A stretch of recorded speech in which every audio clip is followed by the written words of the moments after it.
Salam, selamat pagi Bapak Ibu, saudara-saudari kasih Tuhan. Kita jumpa kembali pada hari Kamis tanggal 11 Agustus 2022 dalam renungan harta sepanjang masa yang merupakan rangkaian khotbah hamba Tuhan almarhum Bapak Pendeta Dr. Yakub Nahwai MA yang memuat 365 inspirasi yang akan membantu kita atau menolong kita menemukan rahasia kehidupan dalam hari-hari hidup yang kita jalani. Untuk itu mari kita berdoa. Bapa di surga, terima kasih hanya oleh karena anugerah-Mu kami masih diberikan kesempatan untuk menyongsong berkat-berkat baru daripada Tuhan. Roh Kudus menuntun kami untuk kembali membaca dan merenungkan firman.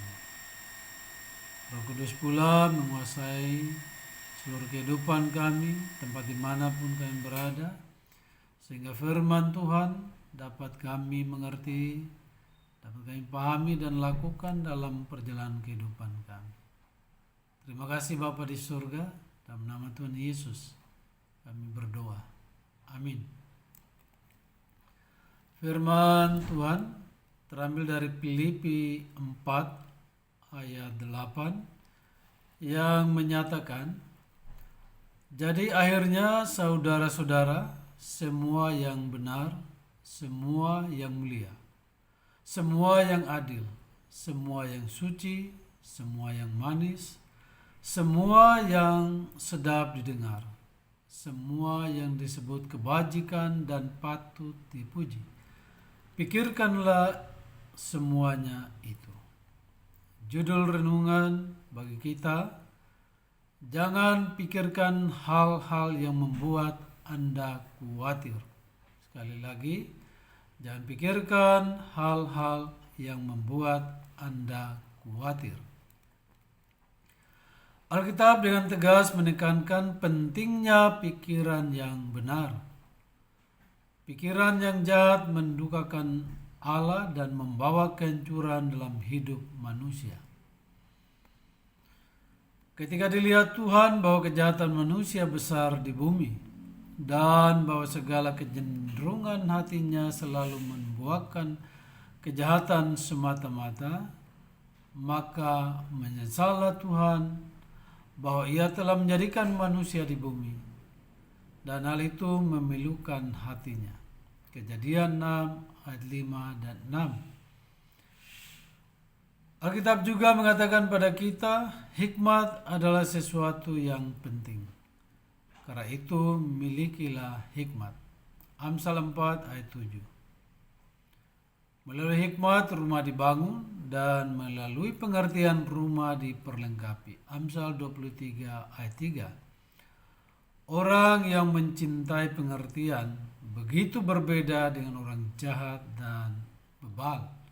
Amsal 12 ayat 1. Pikiran orang benar jalan kehidupan.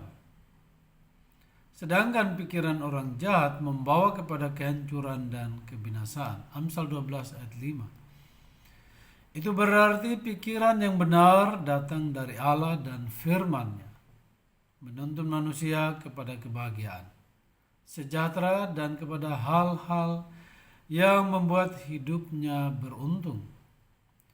Setelah Tuhan Yesus menyembuhkan seseorang dari roh najis, Ia dibungkus pada pikirannya yang salah. Markus 5 ayat 15. Juru selamat secara terus menerus menuntun siapapun pada pola pikir yang benar. Ia kadangkala mengajukan pertanyaan, mengungkapkan berbagai cerita dan perumpamaan yang menuntun siapapun pada pola pikir yang benar. Karena pola pikir yang benar dan apa yang ada pada pikiran kita adalah modal bagi Allah untuk menyatakan kuasa-Nya dalam hidup kita. Jadi sekali lagi, Pola pikir yang benar adalah modal bagi Allah untuk menyatakan kuasa-Nya dalam hidup kita.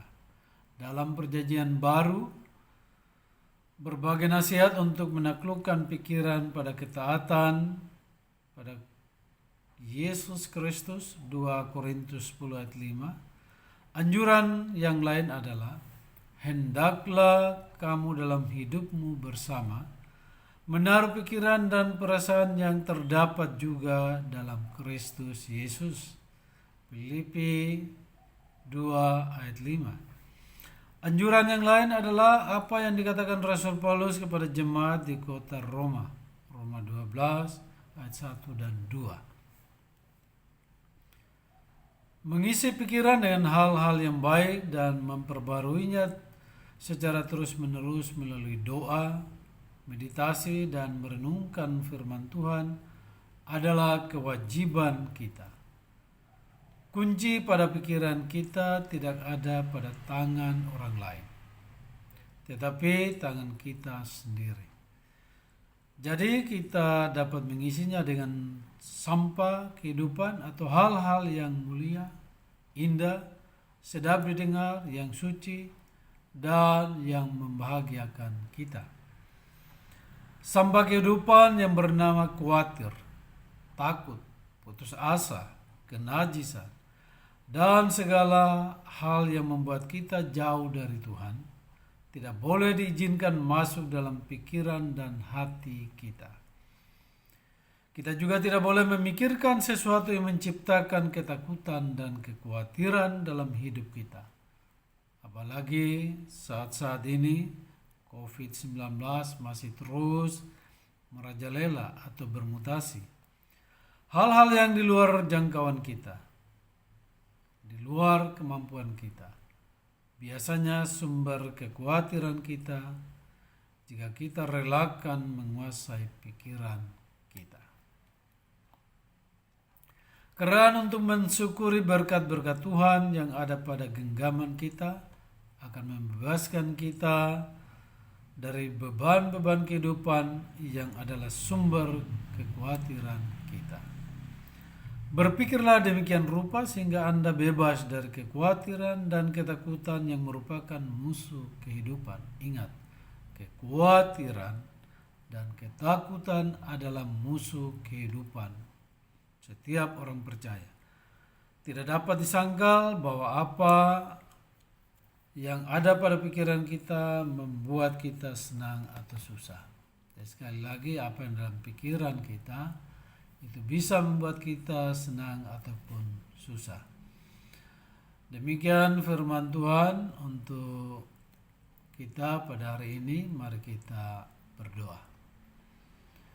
Ya Tuhan Yesus, teguhkan firman-Mu dalam hati, pikiran, dan seluruh kehidupan kami, sehingga kami tetap bertahan di dalam seluruh rangkaian kehidupan yang Tuhan layakkan bagi kami. Di dalam nama Tuhan Yesus kami berdoa. Amin. Tuhan Yesus memberkati kita semua.